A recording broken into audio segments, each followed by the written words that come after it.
Regardless of your job, there are some basic safe work practices that must be observed by everyone working on the job site. The objective of a safety program is to prevent injuries and to allow you to do your job efficiently and safely. It takes an effort on your part to support the safety program, but after all, that's what it's all about. Right now, let's review some basic safe work practices. All persons must follow these safe practices and render every possible aid to safe operations and be a part of the program by reporting all unsafe conditions or practices to your supervisor or superintendent. The vast majority of work-related injuries are the result of unsafe acts of workers.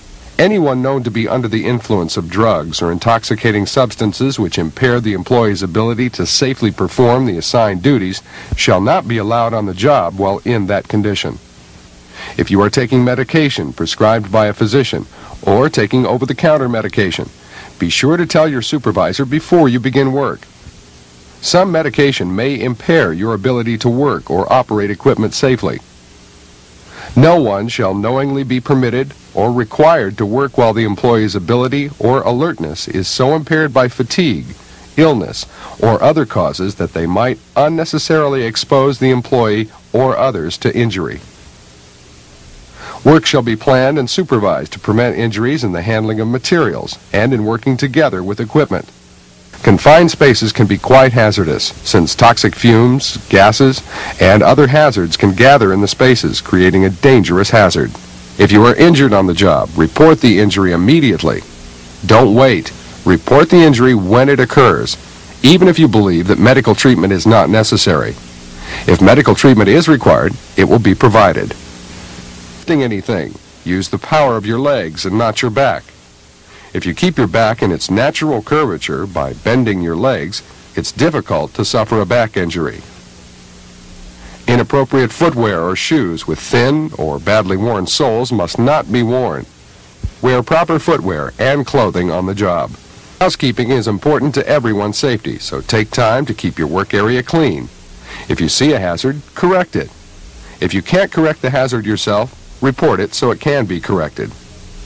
When using ladders, inspect the ladder before using it to make sure it is in good condition and will carry the load. Using the proper ladder for the job is equally important. Never stand on the top 2 steps of a ladder, and when using straight ladders, make sure the ladder extends at least 3 feet above the landing or where the ladder is positioned on the structure. Any damage to scaffolds, false work, or other supporting structures shall be immediately reported to your supervisor and repaired before use. Watch out for moving vehicles and equipment on the job site. Often this equipment is noisy and the operator may not be able to hear or see you. You have the responsibility to watch out for moving equipment. There are many more safe practices and rules that could be listed, but it's impossible to list them all. Actually, safety is simply using common sense and good judgment. If something appears to have the potential for injury, then that's the time to take steps to make sure the injury doesn't occur. Teamwork, everyone's cooperation, and a special effort can result in a safe and healthful work environment. If you take safety seriously, you'll have a much better attitude about yourself and your job. Take time for safety, because safety really does make a difference. Thank you.